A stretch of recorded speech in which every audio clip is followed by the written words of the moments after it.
안녕하세요. 40대 여성입니다. 중학생 딸을 키우고 있어요. 결혼한 지 16년이 넘었고, 이제는 결혼 생활도 그만큼 할 만큼 한 편이라는 생각이 들어요. 남편과는 연애부터 결혼까지 잘 해왔습니다. 신혼 때부터 지금까지 큰 문제 없이 잘 지내왔어요. 이제는 신혼처럼 불타오르는 사이는 아니지만 여전히 서로를 존중하며 싸우지 않고 지내고 있어요. 딸은 아직 사춘기가 오지 않았거나 일찍 처리했는지 지금까지 크게 문제가 없는 착한 아이예요. 제가 받는 스트레스라면 대부분은 시댁에서 오는 것 같아요. 특히 사촌 동생 중 장남과 결혼한 만큼 더욱 그런 것 같습니다. 남편과 결혼할 때만 해도 남편이 장남이라는 것은 그다지 중요한 문제가 아니었어요. 동생들이 3명이라는 이야기를 듣고 이는 참으로 다복한 집이라 생각했지만 아들만 내신 집이라 그렇게 큰 문제가 없을 거라 생각했거든요. 셋째 아들이 시동생이 아니라 시누이 있다면 얘기가 달랐을지 몰라도 시동생과 트러블이 생길 것 같지도 않고 며느리가 그리 많지 않으니 부담도 그만큼 줄어들 거라 생각했습니다. 그래서 제가 나중에 동서들이 생긴다면 제가 제일 큰 형으로 동서들을 잘 이끌고 화합하며 며느리들 사이에 돈독한 유대가 생길 수 있을 거라고 생각했었죠. 하지만 그것은 제 큰 착각이었습니다. 가족 개개인이라면 같은 마음으로 서로를 이해하는 것이라고 하더라니 같은 며느리 입장이든지 서로 잘 이해하며 지낼 수 있을 거라 생각했는데 그런 동서들이 제게 척을 질 줄은 몰랐어요. 잘된 일인지 아닌지 몰라도 저희가 결혼한 뒤 1년 만에 시동생이 결혼을 하고 얼마 차이 나지 않는 결혼 시기에 임신까지 겹쳐서 저희들은 결혼 경력도 자식들 나이도 비슷한 편이었습니다. 그렇다 보니 가까워지기도 쉬울 거라 생각했지만 그만큼 서로 비교하고 멀어지기도 쉬운 것이었죠. 그걸 모르고 마냥 좋게만 생각했던 저는 동서들의 배신을 당했고요. 웃긴 건 저를 빼고 다른 동서들끼리 무척 친하다는 것이었어요. 처음에는 자기들끼리만 잘 지내는 것을 보며 내가 형님이라 불편해서 그러나 생각했다. 그러나 그게 이유였네요. 아니라는 것을 알게 되었습니다. 알고 보니 동서들은 자기들끼리만 친해질 수밖에 없는 이유가 있었더라고요. 형님은 강북 출신이시죠. 친정 부모님이 교육열이 세진 않으셨나 봐요. 대단한 천재 아니라면 강북에서 자녀를 교육시키기 쉽지 않으셨을 텐데. 근데 우리는 부모님이 욕심이 많으셔서 전부 파락 출신이라 그래서 그런지 통하는 게 참 많네요. 동서들 각자 서초동, 대치동, 방배동에서 자란 강남 파락 출신들이었다. 제가 동서들 학벌을 따질 것도 아니고 출신이 같은 걸 알 필요 없으니 생각도 못 했었는데 나중에 듣고 보니 그런 공통점들이 있었더라고요. 그래서 그런지 그 셋은 처음부터 금방 친해졌어요. 자기들끼리 비슷한 점이 많다고 생각했던 것인지 어릴 적 이야기를 하면서 강남 얘기들을 나누며 공감하는 부분이 많았습니다. 4명의 며느리 중 유일한 강북 출신이었던 저는 그런 동생들 사이에 끼어들 수가 없었습니다. 그렇게 되어 저는 어쩌다 보니 외톨이가 되었고 동생들과는 날이 갈수록 친해져 가는 것을 보며 섭섭하기도 했지만 어린애들도 아니고 그런 점에서 질투하거나 서운한 티를 내지 않았습니다. 그러나 언젠가부터 이 동생들이 자꾸 무시하고 소외시하는 기분이 듭니다. 형님은 수연이란 계속 강북에서 키우실 거예요. 형님도 강남으로 오지 않을까요? 그러니까 맞아요. 애들은 강남에서 키워야지. 강북에서 키우면 죽도 밥도 안 돼요. 강남 애들은 못해도 중간 지역에 가거든요. 우리는 그렇게까지 걱정하진 않아요. 할 마음 있으면 어디서든 알아서 잘할 것 같아요. 결혼을 해도 동서들 친정 도움을 받아 강남에서 살고 있었어요. 우리 시댁은 평범한 집이라 자식을 키우면서 집을 해주실 여력은 없어요. 설령 돈이 있다고 하셔도 노후 자금으로 사용하실 분들이 아니셨어요. 처음 시집가자마자 자신들은 이미 자식들 다 키워놓은 것만으로 부모가 해야 할 도리를 다 했다며 유사한 기대하지 말라고 딱 잘라 말씀하셨던 분들이셨어요. 그래서 저희 부부도 빚내서 전세살이를 했고 동생들도 비슷한 선택을 했어요. 사정이었습니다. 다만 동서들은 친정에 여유가 있어서 친정 도움을 받아 강남으로 이사를 가더라고요. 물론 그렇다고 강남 집값이 한두 푼이 아니니 전부 자가는 아니었지만 강남 전세살이도 여유 있는 사람들이나 하는 거라 저 같은 평범한 사람에게는 부러운 일이었죠. 그때 저희한테는 그만한 여유도 없었기도 했고 저희 친정집도 그리 여유 있는 집은 아니었거든요. 동서들 자기들은 강남 출신이고 자식들도 강남에서 키운다는 프라이드가 대단한 듯 했습니다. 그래서인지 동서들은 강북에 사는 제가 아무것도 모른다는 듯 무시하고 아이는 강남에서 키워야 하는 거 아니냐 고 훈수를 두며 자꾸 저를 무시하고 자기들끼리 똘똘 뭉쳐 지내더라. 심지어 시어머니도 강남 출신이라고 하셨죠. 친정을 두시는지 저한테는 편하게 말씀하시면서도 동서들 앞에서는 말을 아끼셨습니다. 동서들 자식들 교육을 시키시는데 시동생 외벌이에 시간적 여유가 많은데도 어머니는 늘 맞벌이하는 저만 부르시고 일을 시키셨어요. 말로는 저가 단지 큰형의 아내이니 그게 당연한 거라고 하셨지만 솔직히 말해서 저는 다 같은 며느리인데 왜 저 혼자만 일을 해야 하는지 불평이 생길 수밖에 없었습니다. 더구나 십수년 동안 동서들 시댁제사 한 번도 참석하지 않았거든요. 형님, 저 이번 추석에 모르겠는데 죄송합니다. 어찌해야 할지 이번에는 애들과 함께 동남아로 여행 계획을 세웠기 때문입니다. 추석에 애들과 해외로 간다고 계획했어요. 여름 방학과 연결해서 가기로 했습니다. 단기 어항수라도 좀 다녀오려고요. 아, 지금이 정말 중요한 시기라서 미룰 수가 없네요. 애들 교육은 다 때가 있는 거 아시죠? 다른 강남 엄마들은 미국을 간다는데 저흰 그런 여유는 없고 뭐 그래도 뭐라도 해줘야지 싶어서요. 아무튼 그래서 저는 이번 추석에 못 들릴 것 같아요. 형님, 그러니까 형님이 어머님 도와서 잘 좀 해주세요. 매번 부탁드려서 죄송해요. 형님, 매번 명절이며 제사 때마다 동서들 자식을 앞세워 핑계를 대곤 했습니다. 제사를 지내는 날에는 애들 학원 때문에 못 오다 명절에는 연휴 기간 동안 아이들 어학 연수가 한다. 뭐 캠프 간다 하며 코빼기도 비추지 않더라고요. 강남에서 자식을 키우는 것이 유세인 것처럼 자신들을 귀족으로 키운다며 다 망한 동서들이 있었습니다. 저는 그것이 무슨 핑계인지 동서들에게 나무랐지만 참으로 혼내야 하는 시어머니는 그에 대해 관심이 없었기 때문에 제 말이 통할 리가 없었습니다. 어머님은 그것이 흔한 핑계임을 알아도 동서들을 이해하고 포용해 주시기 때문에 어떻게 이들을 모두 다 못된다고 말할 수 있을까요? 동시에 매번 모이는 것도 아니고 명절마다 한 번 보는 것뿐이니 어머님이 한마디 하셔야 합니다. 아유, 또 다른 사정이 있다는데 어쩌겠니? 라고 말씀하시면서 바쁜 자녀들을 다 혼내는 것은 굳이 필요 없다는 것을 알고 계셨을 텐데요. 저는 바빠서 여기 와서 일하고 있습니다. 네, 이해할 수 있는데도 매번 이렇게 하는 것은 정말 너무합니다. 아, 그냥 우리 둘이 하면 되는데 왜 갑자기 돌아서니? 애들 와봐야 그들은 살림도 잘 못하고 별 도움도 안 되고 뭐 얼굴이야. 시간이 날 때 보면 되는 거잖아. 지들도 다 사정 있대네. 너무 그러면 안 돼. 어머님이 그런 식으로 편을 들면 나는 무엇이 돼? 어머님은 내 사정을 안 보지 않아 주시잖아요. 저도 힘들고 어려워요, 어머님. 아, 내가 언제 내 사정을 안 봐줬냐? 그래서 내가 너와 내 사이를 차별한다는 거야? 내 말이 참 이상하게 들린다. 솔직히 차별하는 게 맞잖아요.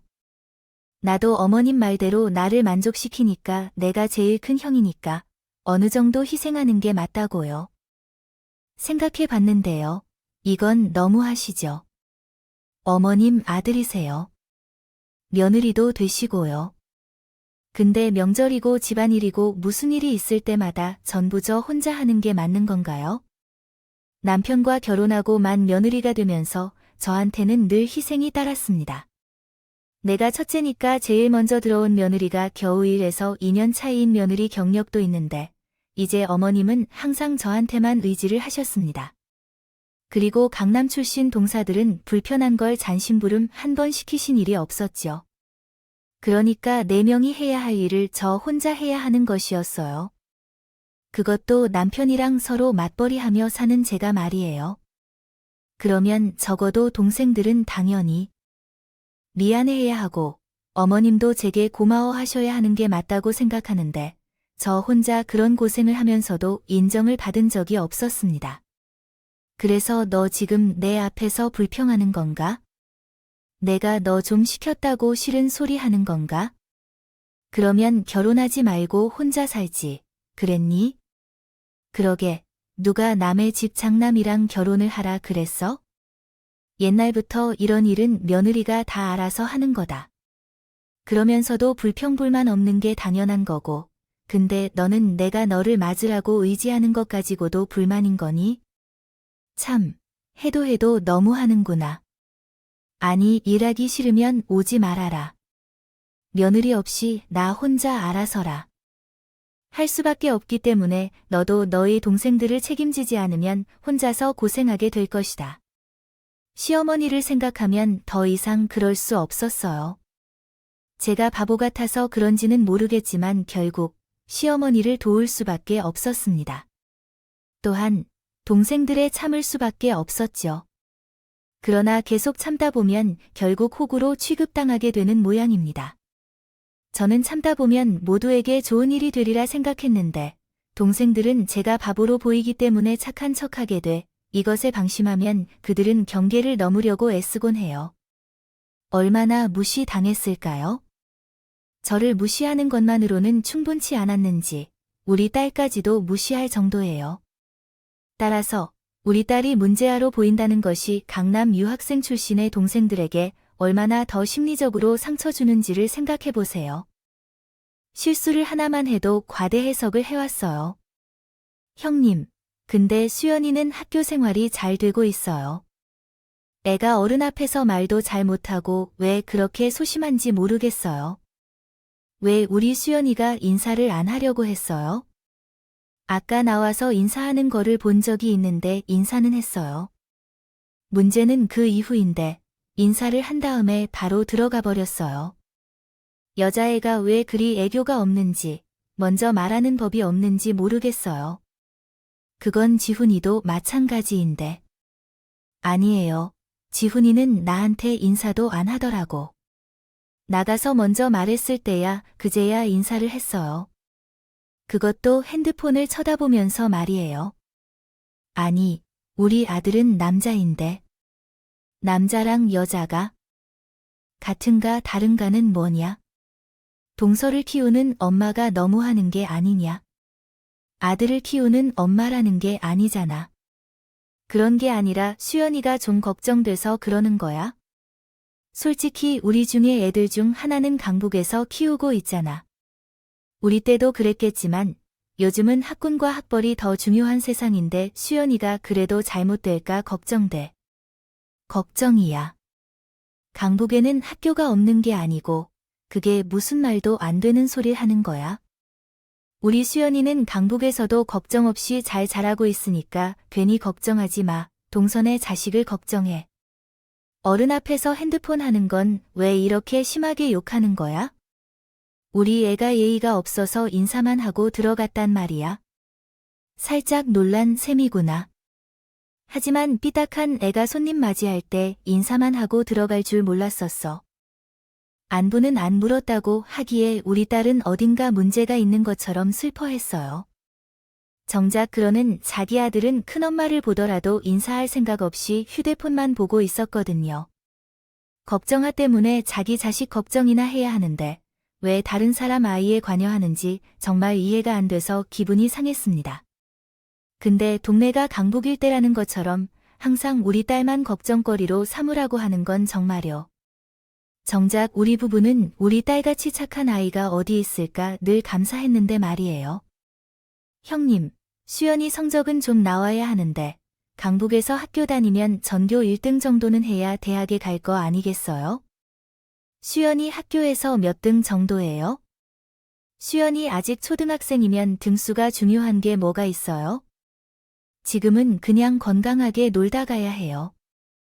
예에 바르고 중요한 것은 그래서 우리는 아이의 성적인 일에 대해 궁금해하지 않아야 해요. 혹시라도 아이에게 스트레스를 줄까 봐 말이에요. 아이에게 어떤 무책임한 이야기도 해서는 안 돼요. 아이들의 교육은 어릴 때부터 준비해야 하는 것인데 강남의 엄마들은 유치원 때부터 영어 유치원에 보내고 논술을 시키는 거를 몰라요.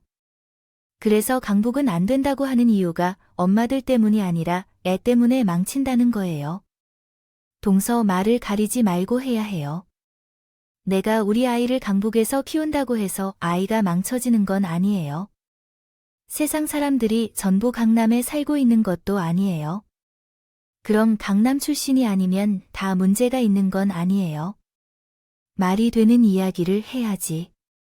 내가 매번 참고 있는데 동서들은 적당히 좀 해야 해요. 그럼 형님이 말하는 게 맞죠? 서울에서 학교 다니는 모든 학생들이 스카이일 거예요. 그 모두가 의사나 변호사가 될 수 있다는 건데 이런 학생들은 상위 1%에 속해요. 그 1% 중에서는 강남 출신이 많은데 현재는 아무것도 모르는 채로 강남 출신 엄마들을 무시하는 모습을 보여주고 있어. 하지만 그건 형님이 알지 못해서 하는 소리예요. 형님, 이렇게 계속하다가는 학생들의 삶을 망칠 수도 있어. 이제 됐어. 동서한테 잠시 냅두고 우리가 100번 얘기해도 형님이 왜 그렇게 생각하게 되었는지 이해하시겠어? 안타깝지만 그런 모습을 보면 형님이 뛰어날 수도 있어. 그래, 형님. 건강이 최우선이에요. 성적은 중요한 게 뭐 있겠어요? 성적이나 학력은 중요하지만 그 이상의 것을 따질 때에만 가능한 상태여야 해. 우리는 엄마들보다 강남 출신이라서 친정의 도움을 받을 여유가 있고 애한테 오인할 만한 대접을 받게 되는 것이죠. 그런데 형님은 그런 형편이 아닌 것 같아요. 노력해도 될 만한 사람들을 의미하고 있는데 괜히 헛되는 사람들에게 기대를 거는 것은 애도 부모도 힘들게 만들 수 있습니다. 맞아요. 한번 그렇겠죠. 그래서 상위 1%에 들 수 없다면 다른 길을 찾는 것도 나쁘지 않습니다.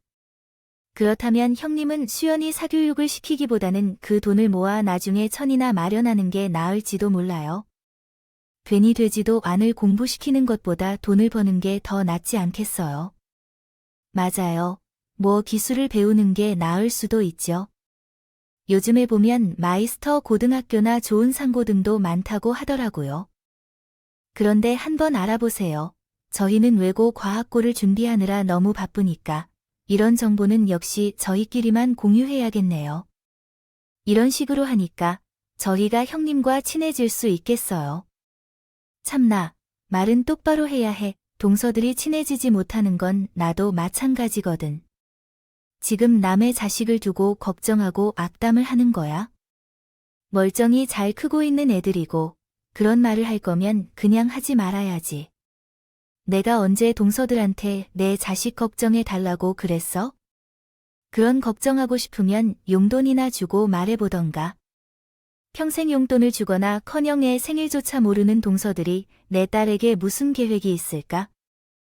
말이야, 우리 서로 자식 교육은 알아서 하자. 나도 동서들 자식 걱정 안 할 테니까 남의 딸을 임마 그리고 이런 걱정할 시간에 손이나 도울 생각해. 제가 아무리 좋은 며느리도 좋은 형님이 되려고 해도 다른 사람들이 도와주지 않으면 별 소용 없더라고요. 제가 수녀님도 아닌데 어떻게 매번 참을 수 있겠어요? 그렇게 동서들과 한바탕 하고 나니 저만 또 나쁜 사람이 됐지만 할 말을 해서 제 속은 시원했습니다. 그리고 그 후로는 저도 굳이 동서들과 가깝게 지내려 하지 않았어요. 시어머니에게도 혼자 며느리 노릇하기 힘들다고 할 말은 하고 살기로 했고 그 대신 제 딸과 제 남편에게 더 집중하기로 했습니다. 그렇게 살다 보니 결국엔 제 인생에도 처절한 날이 오고 말입니다. 평생 전세살이를 할 줄 알았던 저는 무려 강남으로 이사를 가게 된 것입니다. 점점 오르는 집값으로는 내 집을 살 수 없을 것 같았는데 결혼한 지 10여 년 만에 드디어 새 집을 마련하게 되었습니다. 그것도 동서들이 그렇게 자랑하던 강남으로 이사를 간 것이죠. 새 집으로 이사를 가던 날, 남편과 함께 서로를 얼싸안고 울었습니다. 시부모에게 냉대를 당하고 도움 하나 받지 못하며 우리 노력으로 이룬 결실이 너무나 값지다는 거요. 그런 중에도 우리가 집을 샀다고 하면 장남이 부모의 걱정을 먼저 할까 봐 잔소리를 듣기 싫어서 시부모께 알리지 않았어요. 그러나 동서들은 말해 주었어요. 다른 사람들은 몰라도 동서들은 강남에 집을 사서 이사 온 것을 꼭 알게 되었습니다. 자랑하고 싶었어요. 유치하다 생각하실지 모르겠지만 제가 들었던 게 워낙 많아서 어쩔 수 없었습니다. 자기들은 강남에서 자랐다며 매번 강북 출신인 저를 무시했었지만 그런 제가 강남으로 이사를 왔다고 말하면 동서들이 얼마나 놀랄지 눈에 훤히 듭니다. 친정 도움으로 살지만 우리는 오로지 제 힘으로 들어왔으니까요. 늘 무시당하고 말을 못했던 제가 보람차게 성공한 것을 보여주고 싶었어요. 새로운 동서들을 부르고 집들의 일을 함께 하기로 했어요. 어서 들어와. 오늘은 힘들진 않았지? 힘든 일이 무엇이 있겠어요. 우리 다 여기 근처에서 사는데 다 같은 강남 출신이라 멀게 봐야겠죠. 몇십 분 거리나 된다고 하기에 그러네 동서들 다 근처 사니까 우리 앞으로 다 같이 자주 볼 수 있겠다. 그치? 근데 정말로 어떤 사정이에요? 형님이 여기로 이사 오시다니 저희 셋 모두 좀 놀랐어요. 그것도 이 아파트는 비싼 아파트에 매물도 없어서 유명한 집인데 어떤 마음으로 여기로 오셨는지요? 무슨 수라니, 한국에서 돈이면 안 되는 게 뭐가 있겠어요? 그렇게까지 어렵진 않았어요. 전세 아니면 월세, A 월세는 말이 안 되지. 여기 월세가 1,000만 원 할 텐데 형님과 아주버님이 벌어봐야 얼마나 번다고 그러세요? 월세는 말이 안 되죠. 아무리 잘 벌어도 월세 사는 건 좀 그렇죠. 세금을 걱정할 일이 없는데 나는 연예인도 아니고 다른 사람 집에 살지 않는데도 불편하다. 당연히 작가이니까 집들이를 한 것이지 남의 집에 살면서 집들이를 하겠다고 동서를 불렀겠나요? 아, 그러면 아주버님이 대박을 내셨네요. 그랬어요. 아주버님은 얼마 전에 이직하시면서 이사를 하면서 승진하셨어요. 아니면 이사를 하셨어요. 그래서 이사까지 하셨구나. 어쩐지 우리는 갑자기 형님이 강남에 진출하셨다는 소문에 얼마나 놀랐는지. 그렇죠. 맞아요. 형님은 진짜 호강하시네요. 형님은 남편을 잘 만난 것 같고 평생 감사함을 표하지 않으면 안 돼요. 아주머님이 아니셨음 강남이 무슨 소문인가요? 그러게요. 형님만 생각하죠. 아주버님. 아니면 강남에 산다는 건 사실 없어요. 형님이 아주 멋져서 평생 잘 사셔야 해요. 우리 남편이 강남에 사는 거라고 해서 내가 남편 덕이라 생각하지는 마세요. 동서들아, 말이 되는 소리를 해야지. 그럼 집 형님이 사신 거예요. 내가 산 걸 수도 있지만 그럴 일은 없다고 생각해요. 형님, 우리가 세상 물정을 모르는 사람들이 아닌데 강남 집값이 얼마인지 모르는 사람들도 아닌데 어떻게 그런 생각을 해야 해요? 형님, 다니는 회사가 어디냐고요? 아, 그런데 다니는 사람이 평생 벌어서 이 집을 산다고요. 나머지는 다 대출 받는다. 그래도 어렵죠. 맞아, 강남 사정이야. 파군 출신인 우리들이 최고잖아요. 알아요. 제 부모님은 아직 대출을 다 갚지 못해서 그러는데, 아, 형님 진짜 꿈이 야무지네요. 어쨌든 누구의 덕이며 뭐 어떻게 해야 할까요? 형님이 강남에 산다는 게 중요한 거죠. 그래요. 어쨌든 강남에 입성하셨다니 축하드립니다. 그럼 수연이도 이제 팔았어요. 근데 수연이가 실력으로 강남에서 버틸 수 있을지 의문입니다. 수연이가 괜히 강남 애들에게 비교당하고 스트레스만 받는 게 아닐까 걱정돼요. 아, 그러게요. 빚을 내서라도 빨리 강남으로 이사 오셨어야 했는데요. 동네 사람들은 어릴 적부터 이곳에서 적응하면 다른 사람들과는 다르죠. 근데 수연이는 강북 출신이라 강남 사람들에게 밀려 성적이 떨어지고 학교 생활에도 적응할 수 있을까 걱정돼요. 괜찮을까요? 우리는 강남에서 성적을 낼 수 없다고 해서 스트레스를 받을 생각은 없고, 딸. 교육 문제는 내가 알아서 할 테니까 동사들은 걱정할 필요 없겠죠. 남의 집집들이에 온 주제 걱정은 왜 그런지 동사들은 다들 걱정을 가장한 무시를 하느라 정신이 없는 것으로 보였습니다. 자기들은 원래 강남 출신이니 내가 강남에 들어왔다고 한들 자기들과는 다르다는 것을 계속 확인시켜주고 싶었던 거겠죠. 그게 얼마나 얄밉고 괘씸한지 이제야 저는 동서들을 괜히 불렀다 싶은 생각이 들었어요. 그렇게 저 혼자 동서 3명을 상대하며 기분이 상했는지 회사에 있는 남편이 퇴근을 하고 돌아왔습니다. 제가 동서들을 불러 집들이 한다는 소식에 남편도 일부러 일찍 집으로 돌아왔던 것 같았어요. 아이고, 우리 재수씨들 다 왔네요. 이거 집주인이 너무 늦어서 죄송합니다. 아니에요. 아주버님 바쁘신 거고요. 우리도 아주버님께 인사 하나 드리고 가면 되죠. 형님이 워낙 잘해주셔서요. 맞아요. 집들이 준비야 형님이 다 하시면 되는 거지 뭐. 아주버님께서 신경 쓰실 필요 없겠어요. 바깥일 하는 사람들은 원래 바쁘니까요. 그나저나 아주버님이 정말 대단하시네요. 어머님, 아버님이 노후 준비하신다고 재산 꽉 쥐고 한 푼도 안 도와주셨을 텐데 이렇게 강남까지 이사를 오시고 말이죠. 저희야 친정 덕에 산다고 하지만 형님네는 아니잖아요. 그러게 말입니다. 저도 저희 집 사정 모르는 게 아니고 뭐. 재산이 있어야 형제끼리 줄줄이 해야지만 부모님의 도움을 받을 생각은 진작에 접었어요. 그래서 이번 생에 내 집을 마련하는 것은 금방 모를 줄 알았는데 이렇게 집을 마련하고 그것도 강남으로 이사를 온다는 것을 누가 알았겠습니까? 여기 집값이 얼마나 비싼지 아시면 정말 깜짝 놀라실 것 같아요. 아, 제가 로또에 당첨됐다 해도 못 살 집이라니요. 여기가 정말 비싸요. 형님, 매매하시라고 했던 말이 맞았나요? 보면 내 말을 아직도 믿지 않는 것 같네요. 그러면 전세로 살면서 집들이를 한다고 했었겠죠? 어머, 정말 대단하시네요. 아주머님, 어떤 방법으로 이런 집을 사셨는지 정말 의아하네요. 열심히 일하는데도 월급만 받는 월급쟁이인 사람들은 대부분 비슷한 상황이겠죠. 그런데 월급을 받고도 집 사는 게 불가능할 정도로 전세금 갚는 것이 겨울의 과제인데요. 이런 상황에서도 잘 만난 사람 덕분에 이런 집에서 살아보며 이사님 소리도 듣고 있으니 요즘 정말 행복합니다. 우리 최 사장님을 남편으로, 동료로 성실하고 성의 있게 대접하겠습니다. 사랑합니다. 우리 최 사장님. 아니, 이런 말을 왜 하는 거죠? 사장인데 제가 남편이라든지 그런 표현은 평소에 자주 사용하지 않는데 강남으로 이사한 것이 이렇게 좋은 일인지 모르겠네요.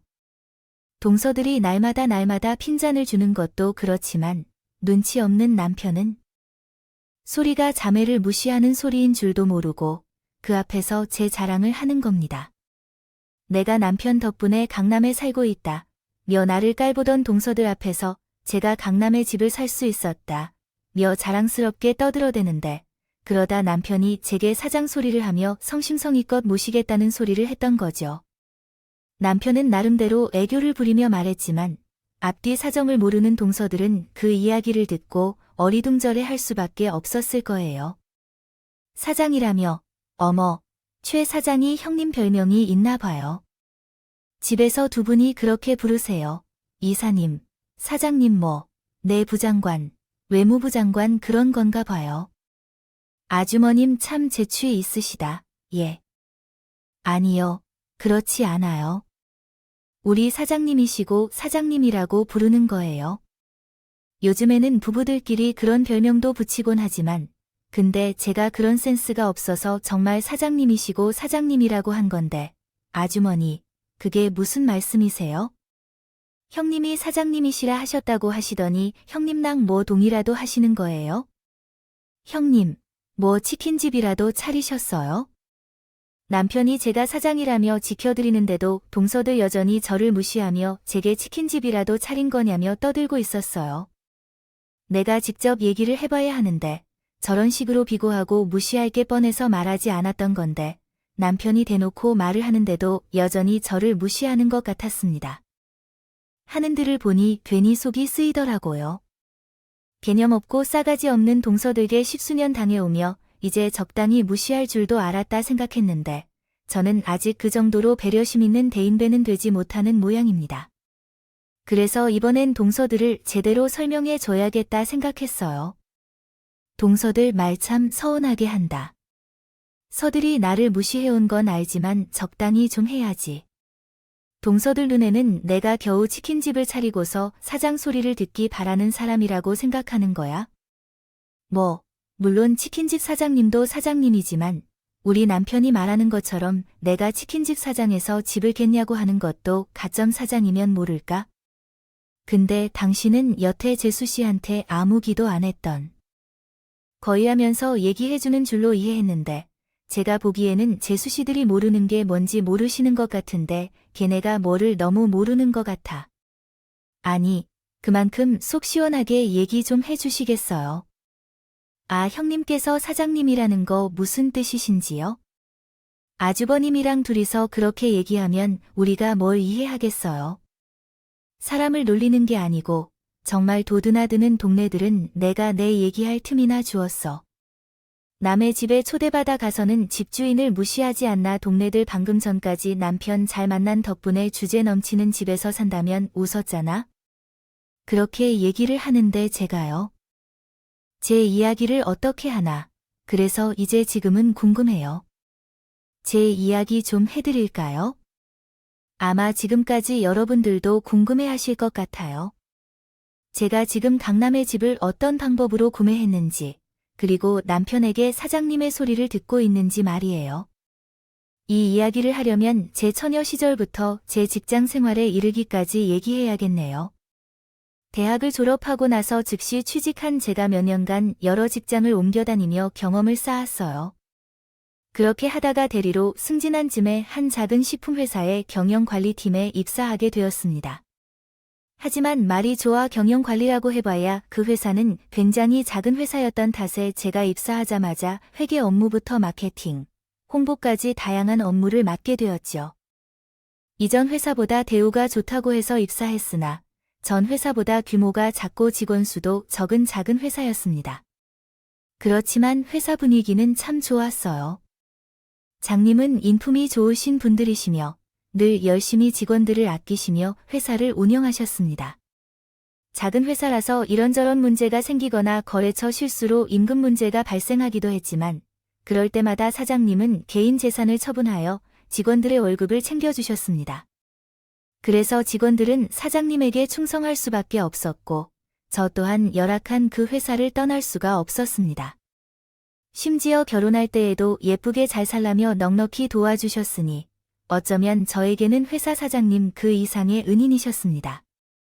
그렇게 하여 제가 사장님 내외를 진심으로 존경하며 계속해서 회사 생활을 이어왔습니다. 환경이 어려웠지만 회사를 사랑하고 함께 성장하고자 했습니다. 그렇게 하는 동안 타 회사에서 다른 직원들이 끌어내리고 스카웃을 받아 이직하는 상황에서도 저는 그 회사에 머물며 조용히 노력했습니다. 그 결과 10년 이상 그 회사에 머물렀을 때 나만 그 회사에 남아있는 직원이 되었습니다. 애정이 인정받아 승진하여 이사까지 하게 되었고 그 사이에 사장님께서도 나이가 많아지셨습니다. 이제 회사에서 일선에서 물러나 회장님의 역할을 수행할 차례가 되었지만 사장님은 회사를 떠나기 어려워하셨습니다.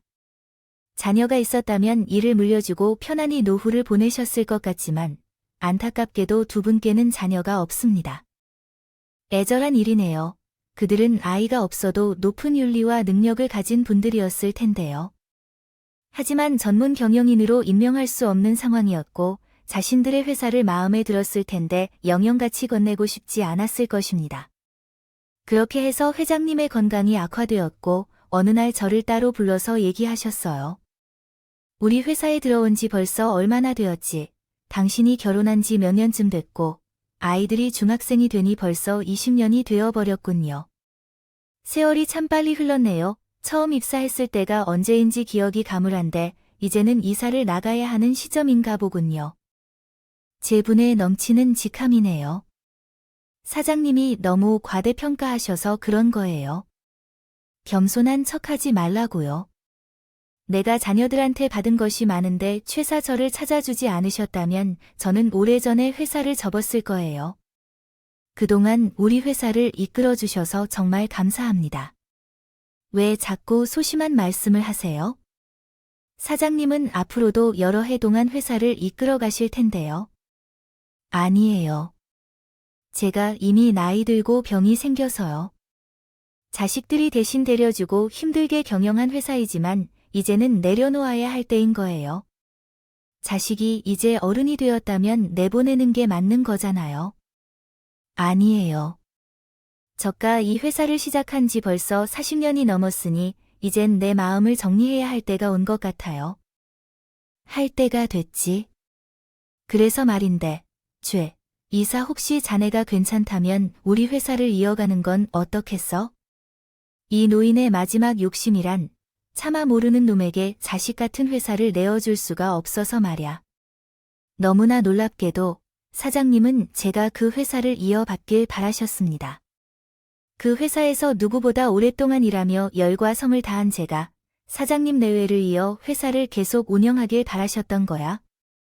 이건 생각지도 못한 제안이었고 너무나 놀랐지만 저는 고민 끝에 그 제안을 감사하게 받아들이기로 했습니다. 나의 청춘이 담긴 회사가 사라지게 두기에는 나도 아쉬움이 컸으니까.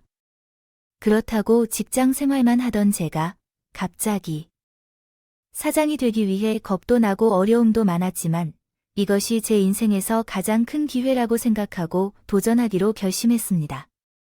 사장님께서는 말도 안 되는 저렴한 조건으로 인수를 제안하셨습니다. 그럼에도 저는 거의 전 재산을 투자해야 했어요. 공장 택지와 회사 사옥을 양도받는 것만으로도 돈이 들어갔거든요. 그래서 아마 남편이 반대를 했었더라면 그 일도 물거품이 됐을 겁니다. 하지만 제가 회사를 위해 얼마나 열심히 노력했는지 옆에서 지켜봐왔던 남편은 제가 회사를 무사히 인수받을 수 있도록 옆에서 열심히 지원을 해주었어요. 그렇게 남편의 응원과 도움 덕에 저는 회사를 인수받을 수 있었고 새로운 사장으로서 회사 운영에 열심을 쏟을 것입니다. 다 할 수밖에 없었습니다. 제가 회사에 애착이 많기도 했지만 직원과 사장의 차이는 엄청난 것이었어요. 전 재산을 털어넣어 사장직까지 달고 나니 부담감이 이만저만이 아니었던 탓에 인수 초기에는 거의 잠도 자지 못하고 일만 붙들고 있었어요. 그래서 시일에도 소홀할 수밖에 없었는데 솔직히 저는 수년간 제가 희생한 게 있으니 시부모님도 이해해 주실 거라고 생각했습니다. 하지만 100번 잘해도 한 번 못하는 건 용납이 되지 않으시는지 시어머니는 제가 며느리 노릇을 안 한다며 무척 화를 내시라고 해요. 그 집에 며느리가 저 말고도 셋이나 더 있는데도 말이죠.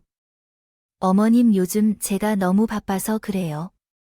제가 직접 못 가는 대신 제사 비용도 전부 제가 부담하고 있어요.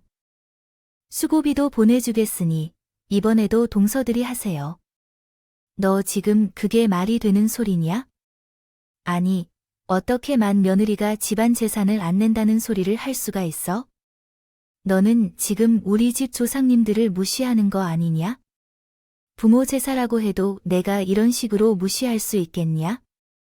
어머님, 그렇다고 말씀을 그렇게 섭섭하게 하시면 안 돼요.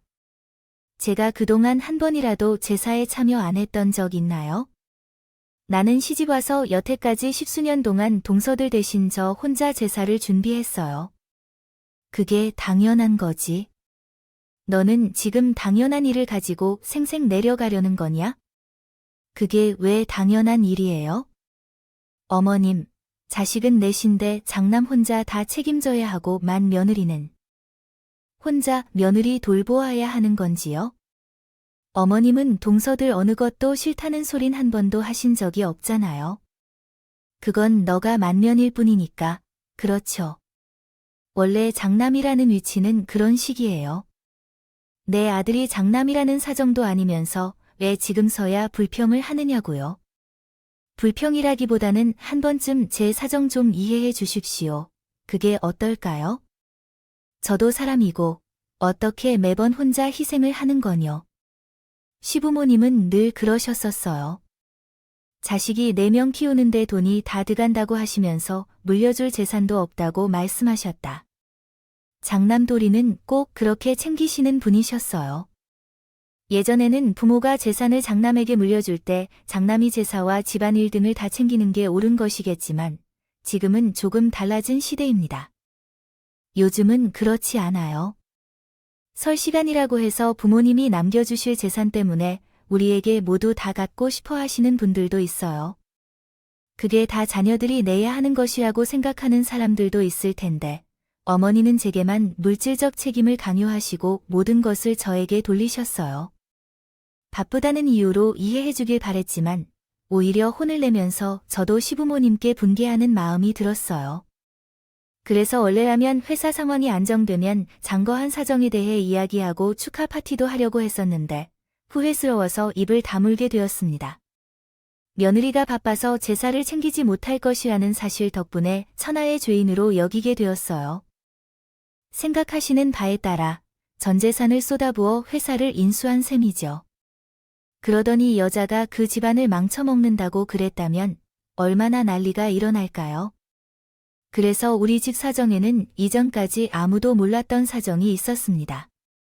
오직 남편만이 제 곁을 지켜주었고 그런 남편과 딸을 위해 더 열심히 일을 할 수밖에 없었습니다. 다행히도 노력이 결국 저를 배신하지 않았어요. 회사를 인수한 후 회사는 계속해서 성장해 나가고 매출도 급증할 수 있는 속도로 성장하는 등 일은 많았지만 그만큼 성과가 나타났습니다. 이에 새로운 직원들을 채용하게 되었고 젊은 인재들을 확보하여 짧은 시간 안에 신속한 성장을 이뤄낼 수 있었어요. 그러다 보니 남편까지 제 편과 힘을 보태주게 되었고 남편의 경력을 인정받기 위해 노력했습니다. 남편을 우리 회사에 이사로 채용하게 되어서 그 덕분에 강남의 비싼 아파트를 살 수 있었습니다. 그 결과 남편은 저를 사랑하지 않을 수 없었을 겁니다. 물론 부부간의 관계는 늘 좋았지만 제 덕분에 이사를 달았을 때 너무 기뻐했던 것 같아요. 어떤 남편들은 자신보다 잘 나가는 아내를 질투하거나 행동을 벌이기도 하는데 우리 남편은 그런 찌질한 남자가 아니었고 그렇게 다행이었습니다. 이에 따라 제가 식품회사의 사장이 되었고 제 삶이 순식간에 변해갔다는 사실은 동서들이 상상조차 할 수 없을 정도의 사건이었습니다. 때문에 저는 동서들이 절대 상상도 못할 일로 생각할 법한 제 식품회사 사장으로 계속 나아가고 있습니다. 명함을 내밀었습니다. 자, 동서들 한 장씩 받아. 새로 나온 내 명함이 이게 뭐야? 땡땡 식품사장, 사장 최미. 최미, 형이면 형님 이름 아니에요? 어머, 정말 형님 이름이 왜 여기 져 있어요? 땡땡 식품이면서 이름 아니에요. 그 식품 공장. 그래, 맞아. 그 녹즙 만들고 효수를 하다. 아니, 근데 형님이 왜 사장이에요? 이게 정말이에요? 에이, 설마, 이게 정말일 리가 있나? 형님이 어떻게 사장이 있어? 그건 말도 안 되는 소리지. 그럼 이 명함이 가짜라는 거예요? 이거 지함 함부로 파면 안 될 텐데, 정말이에요. 형님, 동서셋은 자기들끼리 열심히 떠들어댔습니다. 왜 제 명함에요? 사장이라는 직함이 찍혀 있는지 이해가 안 된다면서 급기야 제가 가짜 명함을 파서 허풍을 떨고 있다고 생각하는 듯 보이더라고요. 평소 워낙 저를 무시하던 동료들이 한 번에 믿을 거라고 생각은 하지 않았지만 보여주는데도 믿지 못한다는 게 우스워요. 그럼 도대체 내가 뭘 어떻게 해야 믿어줄 건가 싶더라고요. 뭐, 그렇다고 제가 동료들에게 인정을 받아야 하는 것도 아니었지만 말이에요. 그래서 못 믿겠으면 말자는 그때 그 상황을 지켜보던 남편이 저 대신 나서더니 동료들에게 화를 내는 겁니다. 아, 다들 무슨 소리 하는 거예요? 아, 재수씨들. 아, 지금이 사람이 명함까지 보여주는데 그 말을 못 믿어서 이러는 겁니까? 그게 아니고 저희들도 황당해서요. 얼마 전까지 구멍가게 직원과 사장이 이야기할 만한 것 같은 상황이 있었어요. 그럼 저희가 거짓말을 하겠습니까? 무슨 이유로 그런 말씀을 하시나요? 사람이 무시당하는 상황에서 더욱 화가 나는 것 같아요.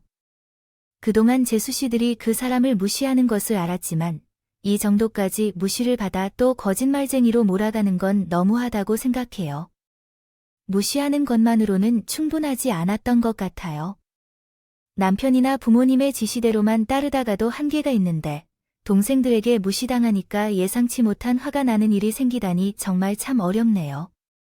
일반적으로 동서들이 좀 무시당해도 화가 나지 않는데 아마도 이러한 상황 때문에 발생한 것 같아요. 화를 내며 우리가 왜 그러는 건가요? 지금 사람을 무시해서 이러는 거잖아요. 그동안 나도 끼어들면 형제들 싸움이 될 것 같아서 웬만하면 그냥 넘어갔던 건데 그래도 이건 아니잖아요. 그동안 사람이 재수씨들 위해서 얼마나 노력했는데 저 사람을 이렇게 무시해요. 됐어, 여보. 당신이 화낼 일이 아니야. 난 이제 이런 무시에 아무렇지도 않아. 와서 동서들러 인정받아 봐야 뭐 하겠어? 정기분 나쁘면 그냥 연 끊고 살면 되지. 아니 그래도 사람들이 해도 너무 하잖아.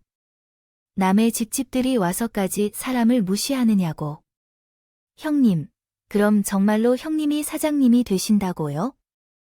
물어서 뭐해 그렇다고 하면? 믿게 할 것이고 명함까지 확인한 뒤에도 이런 말을 하는 동서들이 내가 다 말해준다고 해서 믿을게요. 그래서 말이죠. 맞아요. 이제 나는 그 회사의 사장이에요. 한 우물을 오래 판 덕분에 좋은 사장님께 회사를 인수했거든요. 그래서 이 집도 제가 번 돈으로 샀어요. 그제서야 동서들은 상황을 판단하는데 조금은 제 말을 믿는 듯 했습니다. 그리고는 180도 바뀐 제 사정에 몰입해 당황했죠. 형님은 정말 사장님이 되어서는 지 않는 것 같아요. 근데 왜 말씀을 안 하셨어요? 어머님과 아버님도 아무것도 모르시나 봐요. 동서들은 내가 하는 말을 믿지 않는 것 같아요. 뭐해? 솔직히 어머님과 아버님께서 우리 집에 별 관심이 없으시고 그런 얘기를 해봐야 하면 내용이 도의 얘기나 하시겠지 싶어서 귀찮아서 말을 안 했어. 그래도 동생들이 내 상황을 좀 알았으면 좋겠어서 말이야. 어때, 강진 씨? 이제 동생들이 무시당해도 되는 건가요? 아이고, 형님, 무슨 그런 섭섭한 말씀을 하시는 거예요? 저희가 언제 형님을 무시했다고 그러는 거예요? 형님, 저희 형님이 무시한 적 없었어요. 그냥 저희들이 형님이랑 친해질 틈이 없었던 거죠. 그래, 서로 시집와서 10년을 넘게 보고 살았는데 친해질 틈이 없었다니 참 신기하네. 친해질 기회가 없는 게 아니라 생각이 없었던 거예요. 거겠지만 어쩌면 나는 이제 동서들이 별로 친해지고 싶은 마음이 없는 것 같아. 그럴 틈도 없을 것 같고 그게 무슨 말씀이신가요? 형님, 저희랑 앞으로 안 보고 지내시겠다는데 거예요? 아, 형님 섭섭하셔서 그러시면 화 푸세요. 저희가 이제 잘할게요. 이제 와서 왜 잘해야 할까? 왜 이젠 나한테 잘 보여야 할 것 같아? 그래 봐야 동사들 때문에 틀릴 거 없으니까 기대 접는 것이 좋을 거야. 어차피 앞으로 서로 볼 일도 없을 텐데 오해하지 말고 들어. 동사들 알겠지만 사장이라는 게 워낙 힘든 자리잖아. 내가 이제 사장이 되고 다른 직원들을 먹여 살려야 하다 보니까 내가 워낙 바빠서 말이야. 그래서 앞으로 시행할 일들이 있고 제 사고 내가 신경을 제대로 쓰지 못할 것 같네요. 그러니까 앞으로 어머니도 도와드려야 할 거예요. 지난 10년 동안 나 혼자 다 도맡아 했잖아. 그만큼 동서들도 편히 많이 봐주었던 것 같은데 이젠 동서들은 자기들 몫을 해야지. 안 그래요? 동서들이 사장이 된 저를 더 이상 무시하지 못하는 것 같아서, 그러는 것 같아서 그랬을지 몰라요. 그래서 어떤 콩고물을 얻어 먹으려는 것 같은데, 그냥 제게 잘 보이려고 그러는 거예요. 여태까지 무시해놓고 이제 와서 뭐 하자는 건지 웃기지도 않았어요. 그래서 저는 동서들에게 딱 잘라 이야기했습니다. 이제 와서 너희들이랑 친해질 생각은 없고, 그럴 여유도 없으니까 나한테 잘 보일 생각하지 말고, 그동안 안 하던 며느리 노릇이라도 잘 하라고 말이에요. 그러자 동서들이 할 말이 뭐였는지요? 괜찮아. 다음 내용을 올바르게 수정해드리겠습니다. 꿀을 맛보지 않은 벙어리처럼 몸소리도 낼 수 없고 머리를 숙이며 있습니다. 또한 그 이후로 시댁과의 연락을 극단적으로 끊었습니다. 남편에게는 미안한 마음이 들었지만 저는 시댁에서 얼마나 많은 희생과 양보를 했는지 서럽다는 것을 알았습니다. 남편은 더 이상 저를 며느리로만 보지 않고 이해해 주었습니다. 비록 자신이 최소한의 자식 의무를 지녀야 한다고 생각하였지만 저는 더 이상 며느리로서의 역할을 할 필요가 없다고 생각했습니다. 그래서 남편이 이해해 준 것에 감사하였습니다. 당신은 이제 한 회사의 사장이자 우리 가정의 가장이 되었으며 그런 입장에서 며느리의 역할을 하는 여유는 없겠다고 생각합니다. 아이의 본분은 저가 할 테니까 당신은 마음 편히 자신의 할 일에만 전념하면 된다고 말해 주었습니다. 남편 덕분에 마음이 한결 가벼워졌습니다. 처음에는 그 남편의 마음을 이해하려고 노력했기 때문에 고생했지만 지금 돌이켜보면 내가 더 고통을 많이 겪었다고 느껴져요. 그래도 이렇게 희생하고 고통을 견뎌왔으니까 할 만큼 한 것 같다는 생각도 들어요. 마침내 인정받지 못하고 고통만 겪던 며느리가 더는 이렇게 못하겠다고 할 때 시아버지와 시어머니도 그만큼 곤란해하실 것으로 생각돼요.